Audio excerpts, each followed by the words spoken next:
ಘನಫಲ ಕಂಡುಹಿಡಿಯೋದು. ಮೇಲ್ಮೈ ವಿಸ್ತೀರ್ಣ ಇದು ಘನಫಲ ಅಲ್ಲ, ಮೇಲ್ಮೈ ವಿಸ್ತೀರ್ಣದ. ನೋಡ್ರಲ್ಲ, ಘನಾಕೃತಿ ಅಂದ್ರೆ ಹೆಂಗಿರ್ತದ ಅನ್ನೋದು ತೋರಿಸಿದ್ ನಾನು ನಿಮಗೆ. ಎಷ್ಟು ಬದಿಗಳು ಇರ್ತಾವ ನೋಡ್ರಿ.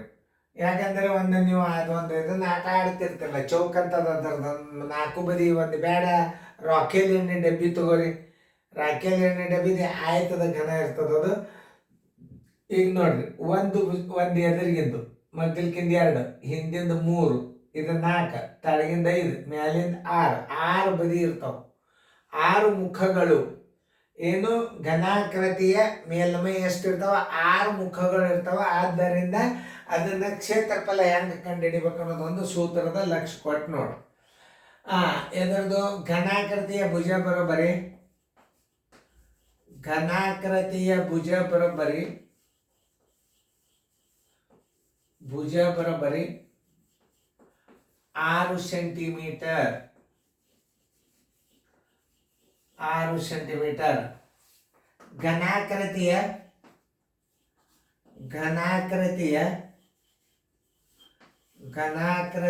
ಮೇಲ್ಮೈ ವಿಸ್ತೀರ್ಣ, ಘನಫಲ ಅಲ್ಲಿದು ಮೇಲ್ಮೈ.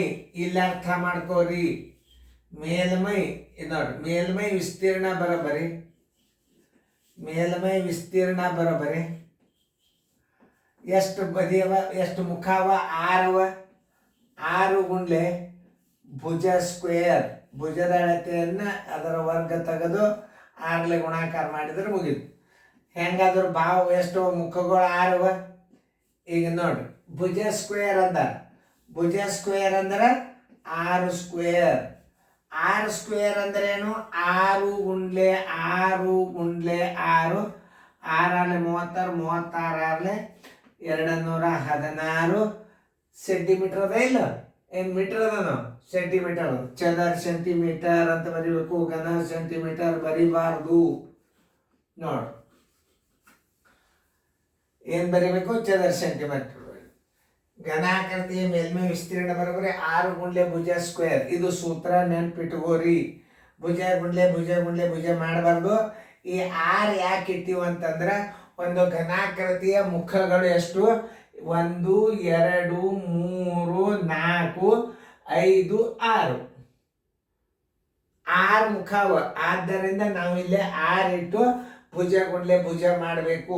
6 ಇಟ್ಟು ಭುಜ ಗುಂಡ್ಲೆ ಭುಜ ಮಾಡಿದರೆ ಘನಾಕೃತಿಯ ಮೇಲ್ಮೈ ವಿಸ್ತೀರ್ಣ ಬರ್ತದೆ 216 ಚದರ centimetre. Answer is equal to ಎಷ್ಟು? 216 ಚದರ ಸೆಂಟಿಮೀಟರ್. ಘನ ಮೀಟರ್ ಬರಿಬಾರ್ದು, ಘನಫಲ ಅಲ್ಲಿದು.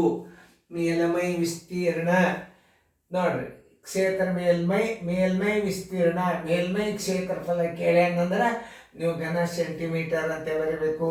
ಮೀಟರ್ ಇದ್ರೆ ಘನ ಮೀಟರ್ ಬರಿಬೇಕು. ತಿಳಿತಲ್ಲ? ಇದನ್ನ ಚೆನ್ನಾಗಿ ನೋಡ್ಕೊರಿ. ಇದು ಭಾಳ ಇಂಪಾರ್ಟೆಂಟ್ ಗಣಿತ ಇದು. ಇಂಥ ಗಣಿತಗಳನ್ನು ತಿಳ್ಕೊಂಡಾಗ ಏನು ಮಾಡ್ತಾನೆ, ಒಂದು ಘನಾಕೃತಿಯ ಮೇಲ್ಮೈ ವಿಸ್ತೀರ್ಣ ಇಷ್ಟದ, ಅದರ ಭುಜದಳತೆ ಎಷ್ಟು ಅಂತ ಕೇಳ್ತಾನೆ. ಅಂಥ ಮಾದರಿಗಳು ಬಂದಾಗ ಇದು ವಿಸ್ತೀರ್ಣ ಕಂಡು ಹಿಡಿದು ಬಂತು, ಆಮೇಲೆ ಭುಜ ಕಂಡು ಹಿಡಿದು ಬರ್ತದೆ. 1-2 ಮಾದರಿ ಕೊಡ್ತಾನು, ನೋಡ್ರಿ, ಚೆನ್ನಾಗಿ ಬಿಡಿಸ್ಬೋದು.